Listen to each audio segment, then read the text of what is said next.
just also wanted to make you aware that there has been a delay in the decision on the Oregon Vets Home siting decision. I've been told by our Representative Freeman, who's been working very closely with the Oregon Department of Veterans Affairs on this process.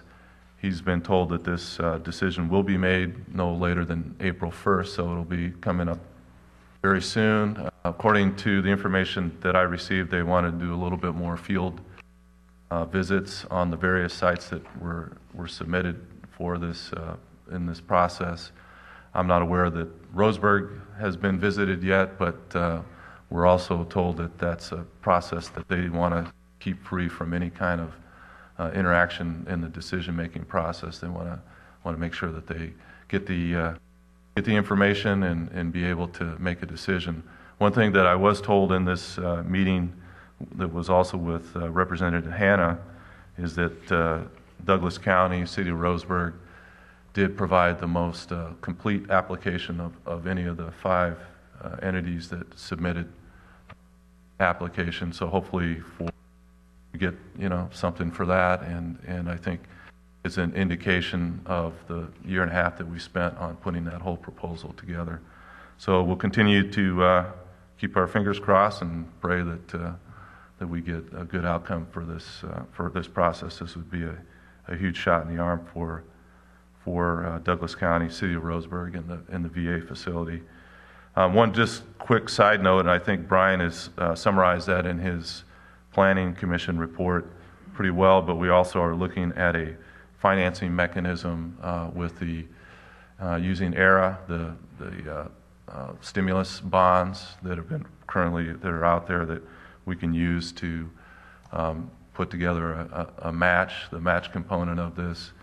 And so we're pursuing that. Just briefly, that the bonds, what they offer is market rate with half or 45% of that market rate subsidized through federal funds.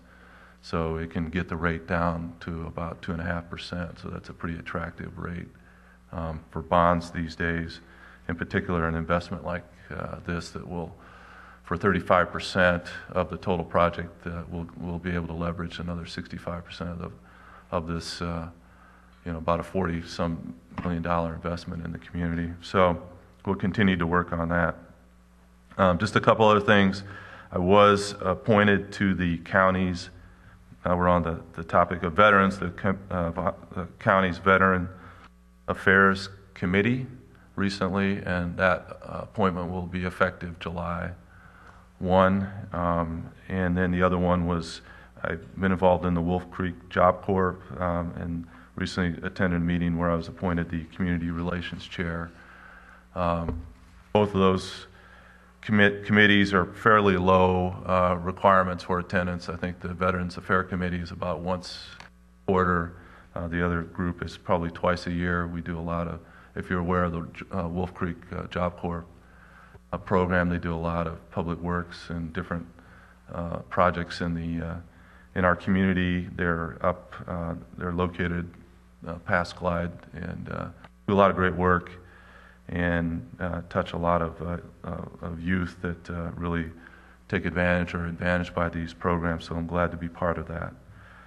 I know at our last council meeting we adopted or approved the partnership agreement. I just wanted to give you a couple quick updates on activities related to the partnership and the Douglas County Industrial Development Board. One was that we recently approved 2 agreements. The first one is to update the strategic plan for it's our economic development plan, and I think the first one was done in 2000, and the idea is to sort of develop a strategy for our economic development program and looking at our strengths and weaknesses and where we need to go with some of that. The second part of that will dovetail with this is there's a firm that helps communities and economic development agencies develop leads for potential companies that are either looking at expanding their operation, and typically we're looking at West Coast type locations, California, and looking at expanding or relocating their businesses. And so what this contract calls for is to develop 15 qualified leads. These are leads that we agree that are that fit kind of what our community is looking for in terms of industry and those kinds of projects for the community. And so we'll be finalizing those agreements over the next month or two and get into that process of lead generation and meeting with the different companies that we can get those leads developed from. Other than that, that's all I had, unless anyone has any questions.